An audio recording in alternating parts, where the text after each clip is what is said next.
हाँ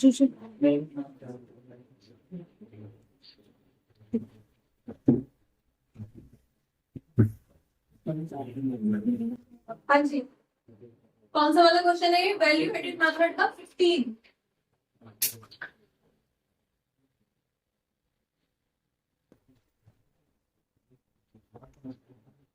question number 15 की बात कर रहे हैं हम।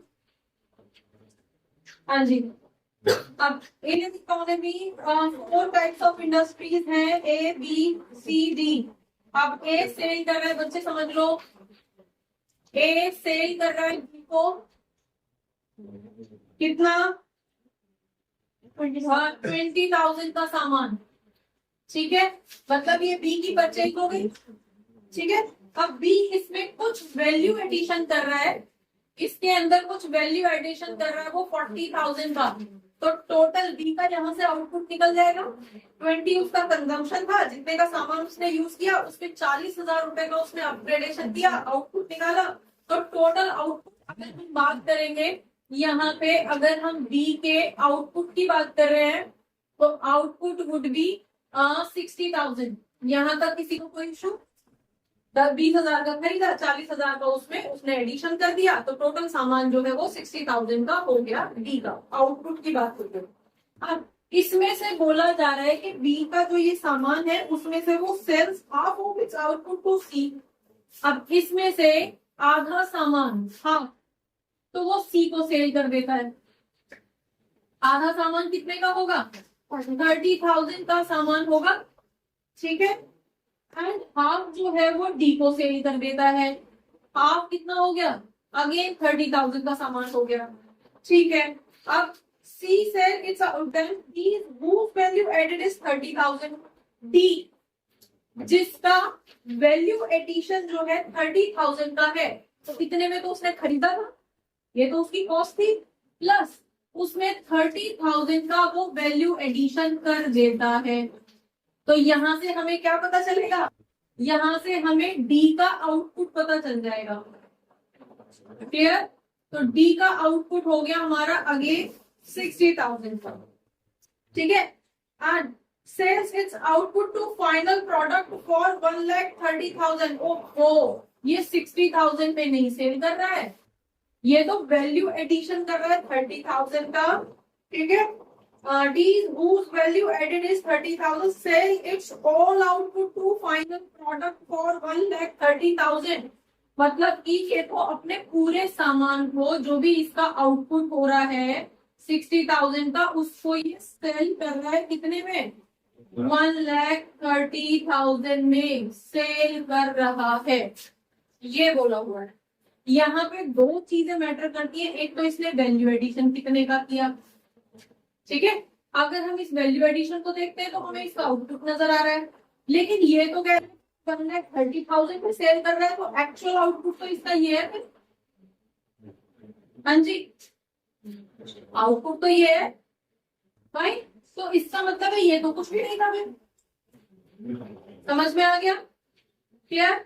अब आउटपुट है इसका 1,30,000, जिसमें वैल्यू एडिशन इसने 30,000 का किया था।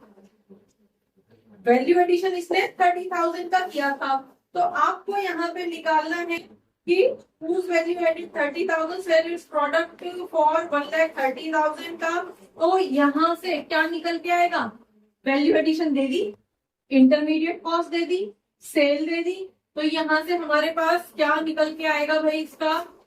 अगर ये 130 में सेल कर रहा है, फाइन, इसका वैल्यू एडिशन भी दे रखा है, ये भी दे रखा है, ये तो हमारा क्लोज हो गया। डी का तो हमसे कुछ पूछा ही नहीं है, मेनली हमसे क्या पूछा गया है? सी का पूछा है कि सी ने कितना वैल्यू एडिशन दिया। अब देखो, सी हमारा क्वेश्चन, सी के बारे में हमसे पूछा है जिसमें आपको डी की इंफॉर्मेशन दे दी गई है और बी की इंफॉर्मेशन दे दी गई है कि बी से खरीदा इतने का, डी को बेच दिया इतने का, तो बी सी के चारों तरफ की इंफॉर्मेशन आपको दे रखी है। तो ऐसे केस में आप क्या करोगे?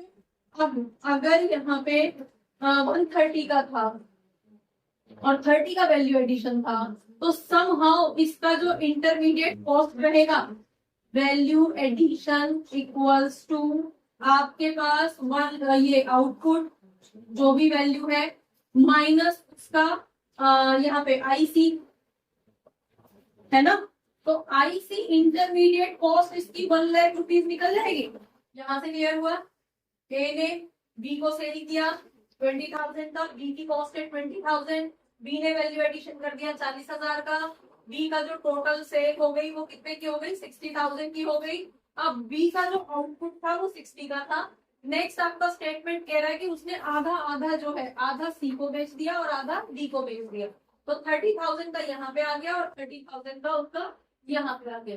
ठीक है, देन अब यहाँ पे उसका वैल्यू एडिशन वो दिखा रहा है कि उसने वैल्यू एडिशन किया 30,000 का और सामान बेचा है, टोटल उसकी सेल है, उसकी सेल दे दी गई है 1,30,000।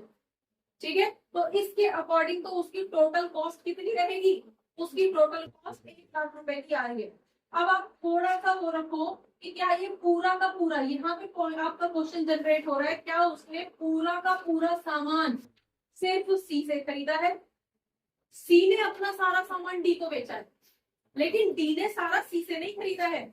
आप यहां से समझो कि डी का जितना भी आउटपुट था, सी का जो भी आउटपुट था वो डी को बेच दिया, दैट इज ओके। लेकिन डी ने सिर्फ इससे नहीं खरीदा, डी ने बी से भी खरीद रखा है। कितने का, 30,000 का सामान यहाँ से भी खरीद रखा है। इसकी टोटल कॉस्ट थी 1,00,000 रुपए। सुमित क्लियर हो रहा है, यहाँ पे टोटल कॉस्ट 1,00,000 रुपए थी, लेकिन उसने सी से कितना खरीदा है, सी का आउटपुट कैसे निकलेगा, इस 1,00,000 में से ये 30,000 हटा देंगे जो बी से खरीदा था, तो फाइनली आपको पता चलेगा कि सी से तो 70,000 का खरीदा था। क्लियर हो गया, समझ में आ गया।